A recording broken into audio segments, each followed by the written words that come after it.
Bismillah walhamdulillah wassalatu wassalamu ala Sayyidina Muhammadin wa ala alihi wa sahbihi ajma'in. Firstly, just a reminder that the timing for Isha from tomorrow will be at 9:15 inshallah ta'ala.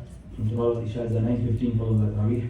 Allah gives istiqamah upon our good deeds. One of the specialties that we have in Ramadan, one of the unique acts of worship we have is to stand in the night in worship in the form of Tarawih. So alhamdulillah, we've been doing it for the first third. Allah gives us the tawfiq to continue in the second and third third as well.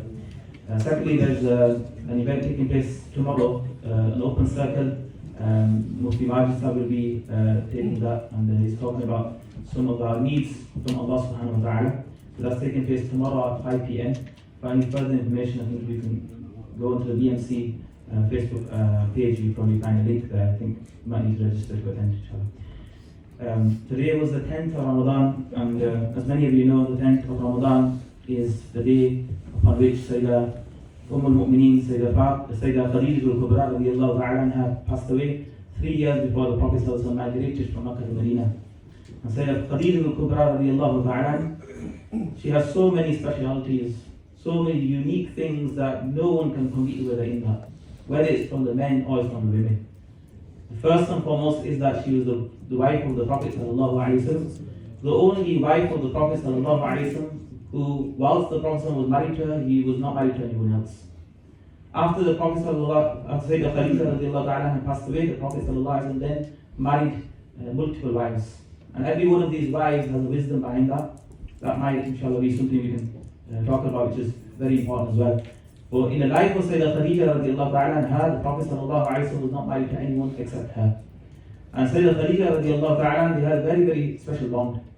The Prophet mentioned there was not a single day upon which Sayyidah Khadijah, she quarreled with me or displeased me, not a single day. And this is a miracle in itself. Anyone who is married will tell you this is a miracle in and of itself. Right? Not a single occurrence that ever happened there was any gripes between them. They had such a happy marriage, and Allah subhanahu wa ta'ala gave them so many gifts. The Prophet would say that Inni qad ruzittu hubbaha, that I've been gifted her love. The love of Sayyidah Khadijah is a gift from Allah subhanahu wa ta'ala. Sayyidah Aisha radiallahu ta'ala would say that I would never feel any competition between me and the wives of the Prophet sallallahu alaihi wasallam except for Khadijah radiallahu anha, and I had not even ever met her.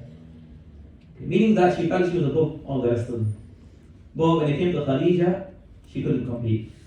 She used to say that the Prophet sallallahu alaihi wasallam would talk about Sayyidah Khadijah so many times. And this is years after Sayyidah Khadijah had passed away. The Prophet ﷺ would say that Sayyidah Khadijah used to like things to be this way and in that way. And the Prophet ﷺ would regularly sacrifice an animal and distribute it to the friends of Sayyidah Khadijah. Otherwise, what was the connection with them? It was that love of Sayyidah Khadijah radiallahu ta'ala anha. So anything that was connected to her was special to the Prophet ﷺ. So Sayyidah Aisha radiallahu ta'ala anha says that one day I said to the Prophet ﷺ, because he was talking about Sayyidah Khadijah so much, I said, Ya Rasulullah, she was an elderly woman and she's gone now. And Allah's given you better now. The Prophet sallallahu alaihi wasallam became angry. The Prophet sallallahu alaihi wasallam said, Wallahi, that's not the case. Wallahi, she supported me when no one supported me. She stood by me when there was nobody else. She gave her entire wealth for me and the Muslims.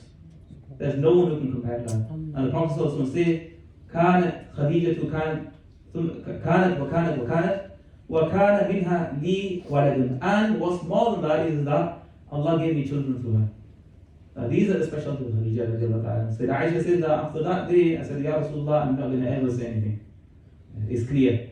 So that's how much Sayyidah Khadijah meant to the Prophet sallallahu alayhi wa sallam. Sayyidah Khadijah radiallahu ta'ala, she was the first support, she was the first believer. Not just the first believing woman, as we usually say, the first believing woman, she was the first believing human being in the Prophet sallallahu alayhi wa sallam. She believed in the Prophet as soon as he came after revelation. And the Prophet was shocked by revelation, because revelation is a shocking phenomenon. It's not easy receiving revelation. The companions of the Prophet witnessed that.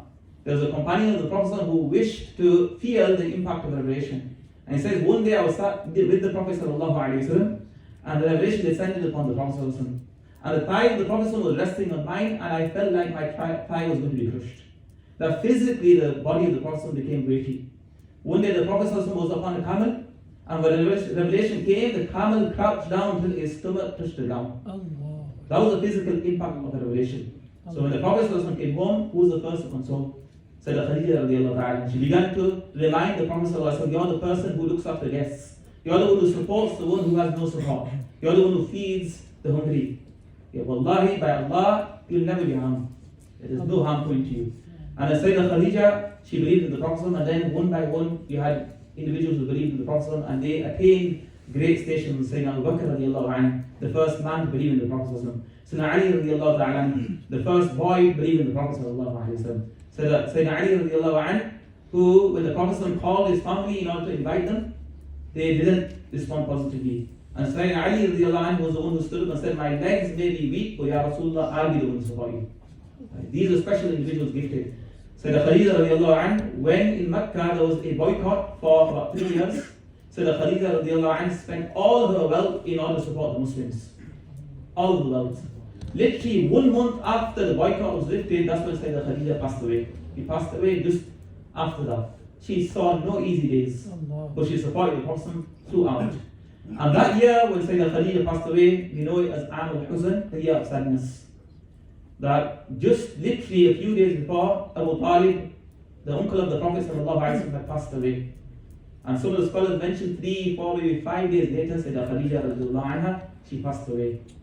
And then difficulties piled up, because the Quraysh saw there was no physical defense for the Prophet ﷺ in the form of Abu Talib left. They gave difficulty after difficulty until the Prophet ﷺ and the companions had to migrate and leave Makkah. But the love of Sayyidina Khadijah never departed from the heart of the Prophet ﷺ. He would always recall and remember her. And what a special woman she is. I just want to mention just one hadith regarding Sayyidina Khadijah. On one occasion, the Prophet ﷺ was sat in his home in Mecca, and Sayyidina Khadijah was preparing some food and bringing it. When suddenly Sayyidina Jibreel came to the Prophet ﷺ and said, Ya Rasulullah, هذه خديجة قد أتت معها إناء فيه إدام وطعام. So look, Khadijah is coming to you, she's bringing some food and she's bringing some condiment for the food to be eaten with. فإذا أتتك فقرأ عليها السلام. When she comes to you, then give her salam. فقرأ عليها السلام من ربها ومني. Give her salam from her Lord and give her salam from me as well. يبشرها ببيت في الجنة من قصر لا صخب فيه ولا نصب. And give her glad tidings that in paradise she's going to have a home made of pearls. There won't be any noise that's going to disturb her in paradise, and there won't be any tidiness for her. And the reason he said this is because there was extreme difficulties they were enjoying. It was a very, very difficult time. That this difficulty is nothing. The difficulty passes soon, and you will have a palace of peace and tranquility. And the salam was coming from Allah subhanahu wa ta'ala. I mentioned this last year. If anyone is entitled to have salamullahi alayha after her, Khadijah radiallahu anha. Literally from the texts, like no one can say anything against that. Right? Any of the situation could be contentious, but wallahi, this one's not contentious. Sayyidina Khadijah, salamullahi alayha. Allah's salam is upon her. Because Sayyidina Jibreel, who would bring revelation, brought salam from Allah subhanahu wa ta'ala. These are some of the unique qualities. Allah subhanahu wa ta'ala inspired us with those qualities. And Allah subhanahu wa ta'ala rewarded immensely. How many would wish to be the support of the Prophet sallallahu alaihi wasallam? And she was that fundamental pillar of the Prophet sallallahu alaihi wasallam. That is something, to envy. And what a thing is to envy. Allah subhanahu wa ta'ala rewarded immensely for that.